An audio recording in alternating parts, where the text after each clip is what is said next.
Welcome back, folks. Back to your MACT garage, and I have this 2005 Toyota Highlander Limited, clocking in about 175,000 miles, give or take. And I did struts all the way around, and then after I got done, I had a bunch of lights. So let's check out what lights I have, and then maybe we can get it fixed for this much money. Wheel speed sensor? What's the problem? Let's check it out. Now, as you can see, I have the low tire, I have the ABS, and I also have a VSC. Don't pay attention to the blinking seatbelt light because I got it running without seatbelt on. I'm not driving, I'm just taking and checking this thing out.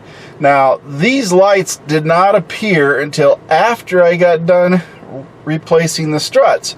And what I did is I had to grind off the sway bar links, and under this code, as you see here in the inset, it says metal on wheel speed sensor. So I'm thinking all the grindings got onto the sensor and clogged it up. So we're going to go ahead and take the wheel off, and we're going to give her a good spurt with compressed air and maybe a little brake cleaner and whatever we can, and we're going to see if we can't get this wheel speed sensor to function and then make all these lights go away. So let's check it out and see if we can get a free fix out of this deal. Or do I have to replace the sensor? Well, I was thinking it was going to be some metal, but looks like this old gal ain't her first rodeo. Somebody has been here before me, and that feels a little weak right there. So I guess I will take the tape off of here, and what do you think? A broken wire? Something is going on right here. So let's go ahead, take the tape off, and see what kind of mess I'm going to be dealing with. Can I fix it, or am I going to have to buy this whole new wiring? I know it's a good $100 for this thing, so I can see why they probably taped it. They probably got another sensor someplace from a junkyard, who knows, and went that route. But let's go ahead and see what we can do. Yeah, we got to figure out how they have this taped up here.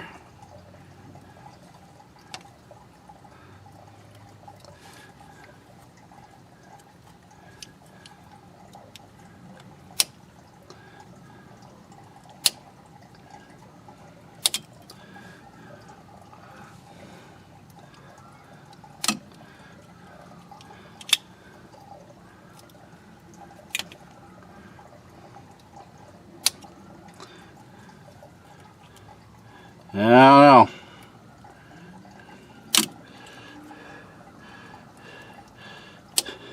I think we had a Bird and Ernie going on here. Bird and Ernie's garage.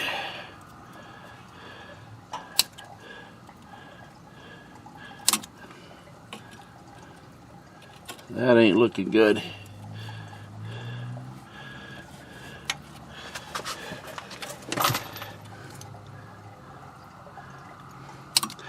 There we go.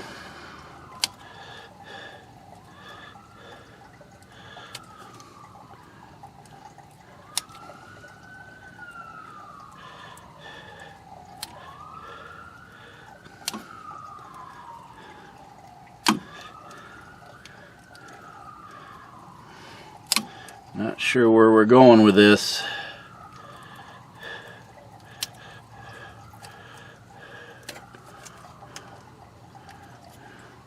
What do you think, folks? There you go.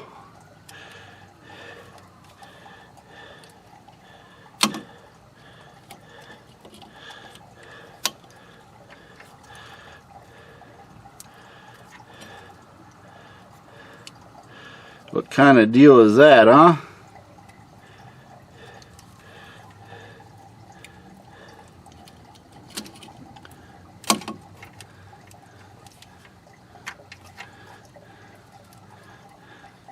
Don't know.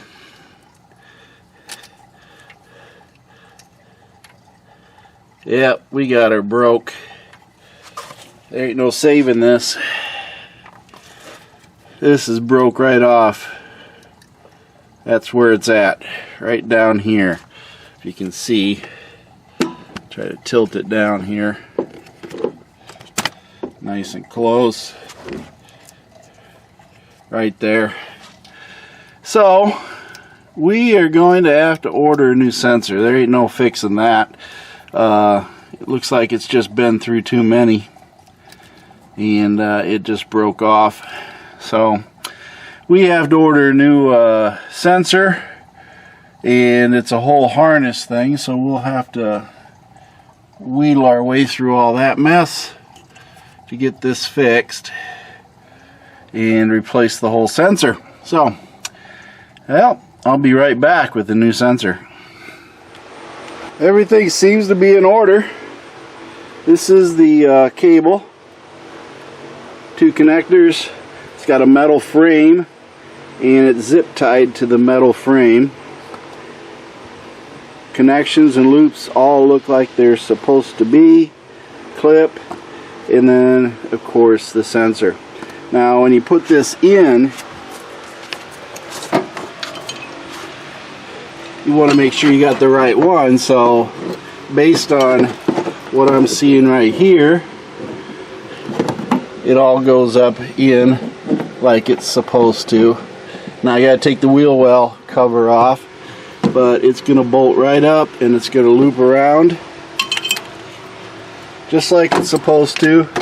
It's gonna connect right here, and then this will fit right like here, and the sensor goes down like it's supposed to. So overall, it looks like it is the right fit for the right side.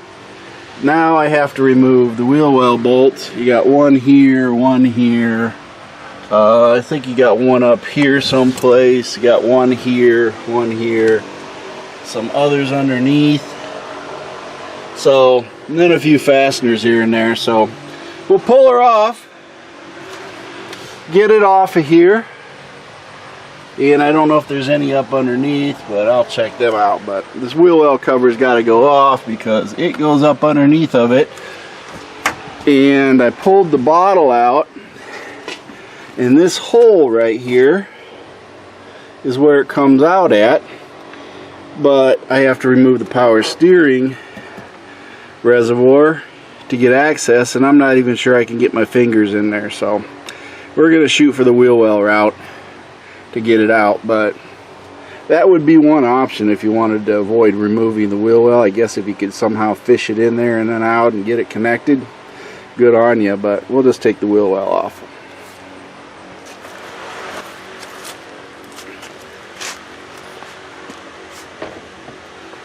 Fairly self-explanatory, I think. I think they're all 10 millimeter. We'll find out here shortly. Yep.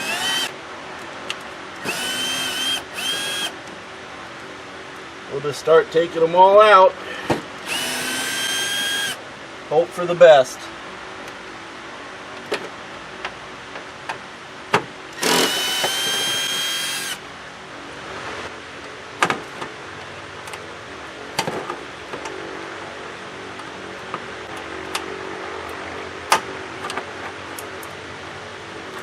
And that one broke, it looks like.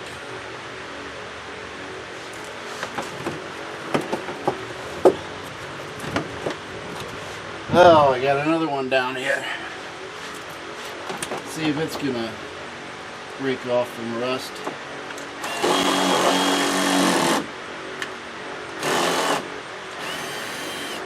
Nope, it came off.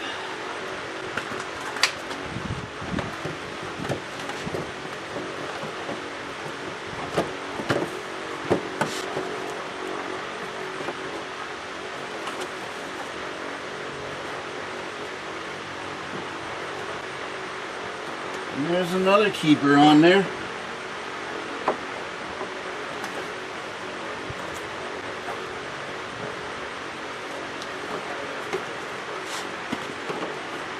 They're not going to make this easy, are they?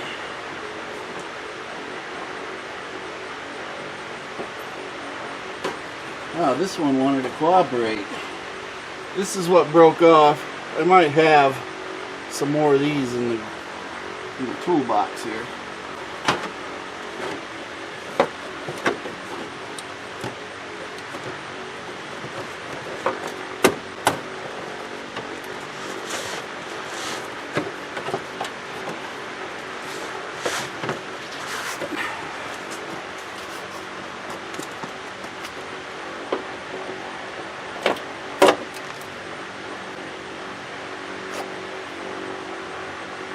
Yeah, that's all these are. Just little plastic expansions. Holding it in.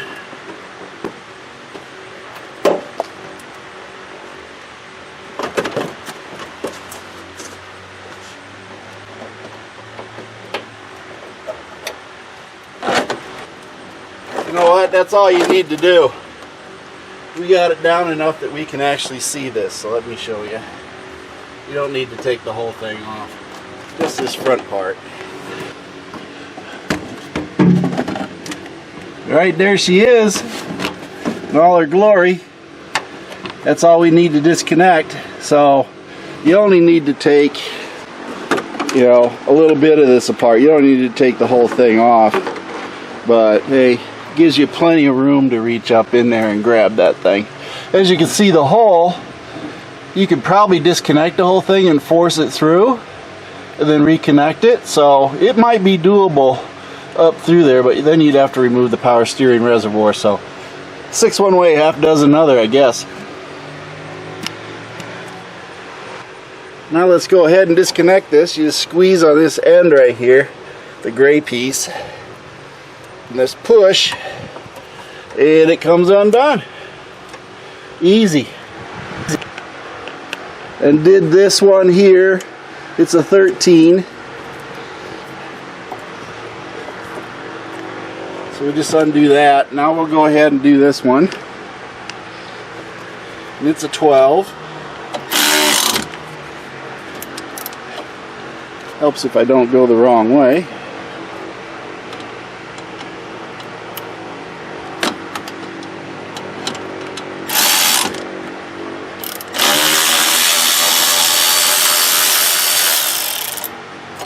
There we go. Got that out. This just unclips right here. Real simple. Now we'll get the sensor.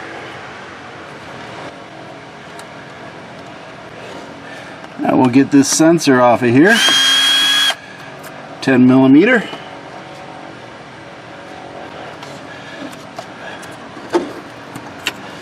Pulls right out. As you can see, they had the broken wires. Somebody did a hack job on the repair. Cut it right off. Holy cow. That thing was ready to go.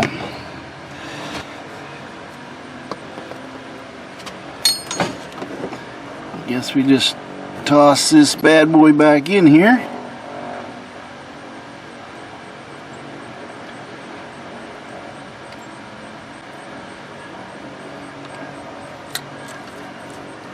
Get the nut started.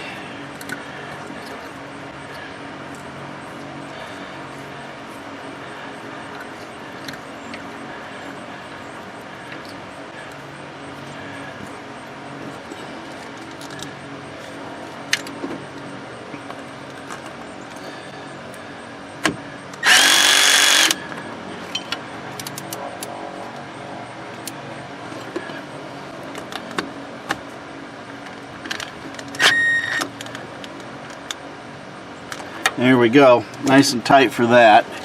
Let's get the rest of it going. And this just slides right back into place.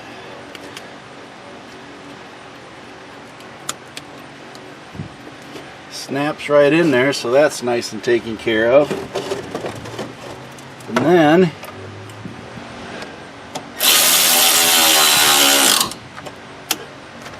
nice and tight in there.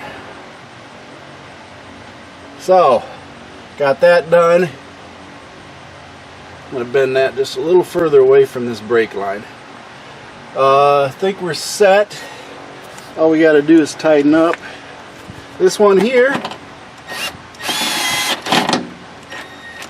It's tight. Do this connector.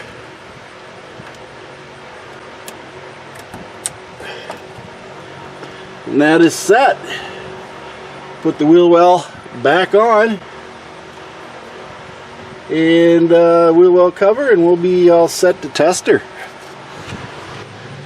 Got her in. Everything is installed, so now I guess the proof is in the pudding when I go to take it for a drive. Let me show you the fasteners kit that I used to replace a few of these fasteners in here that were needing to be replaced, like up in here and other areas that required them. I have this kit and it has all sorts of different fasteners in it, and it really does pay. You can generally, if you buy one of these kits, they're cheap on Amazon and they're a lifesaver. When you lose a fastener, you can usually make one of these work good. So little kits like this come in handy for all those little plastic fasteners that can break. It's better than spending $3 or $4 for 2 pieces at the auto parts store when you can spend $14, $15 or whatever I paid for this for a whole kit. So keep that in mind when you're working on your vehicle. These fasteners break, and it's nice to have a little kit like this handy. Now let's see if we got anything that changes.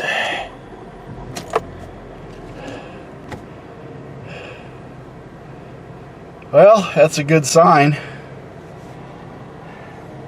No low tire, no ABS, and no vehicle control code as far as traction control. So let's take it for a spin. Maria, is the car truck fixed for you now? Yeah. The Toyota's good? Good. All right, all good. All good, folks. Check you next time. Yeah. Thank you for watching MACT's videos, and remember to like and subscribe. This is a Mercy Go production.